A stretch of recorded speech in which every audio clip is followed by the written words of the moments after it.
मुंबईत 26 नोव्हेंबर 2008 रोजी दहशतवाद्यांनी केलेल्या भ्याड हल्ल्याचा मास्टरमाइंड असलेल्या तहव्वूर राणाला भारतात आणण्याचा मार्ग मोकळा झालाय। अमेरिकेच्या कोर्टानं तहव्वूर राणाच्या प्रत्यार्पणाला मंजुरी दिली। राणा सध्या लॉस एंजेलिस तुरुंगात आहे। पाकिस्तानी वंशाचा कॅनडाचा व्यापारी तहव्वूर याला भारतात आणण्याची प्रक्रिया राजनैतिक माध्यमातून सुरू आहे। 26/11च्या हल्ल्याप्रकरणी मुंबई पोलिसांच्या आरोपपत्रात ISI आणि दहशतवादी संघटना लष्कर-ए-तोयबाचा सक्रिय सदस्य म्हणून काम केल्याचा आरोप आहे।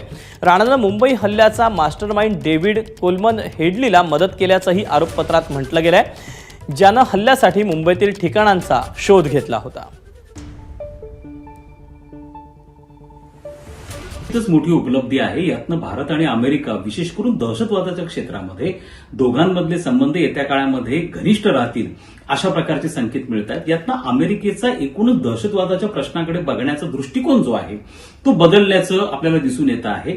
अमेरिका आतापर्यंत स्थानिक पातळीवरचा दहशतवाद आणि जागतिक पातळीवरचा दहशतवाद यामध्ये फारकत करत होता। भारत सातत्याने अमेरिकेला सांगण्याचा प्रयत्न करतो आहे की भारतामध्ये जे दहशतवादी हल्ले होत आहेत त्यांचा संबंध किंवा त्याच्यामध्ये ज्या दहशतवादी संघटना आहेत, जे लोक त्याच्यामध्ये इन्व्हॉल्ड आहेत, त्यांचा आंतरराष्ट्रीय दहशतवादी संघटनांशी संबंध आहे आणि हे अमेरिकेने आता मान्य करायला सुरुवात केलेली असल्यामुळे आता आपल्याकडे ज्या पद्धतीचं राणाचं हस्तांतरण भारताकडे होणार आहे याच्यातनं अनेक अशा गोष्टी त्या काळामध्ये पुढे येतील की ज्या अमेरिकेच्या दृष्टिकोनातनं देखील सकारात्मक असतील।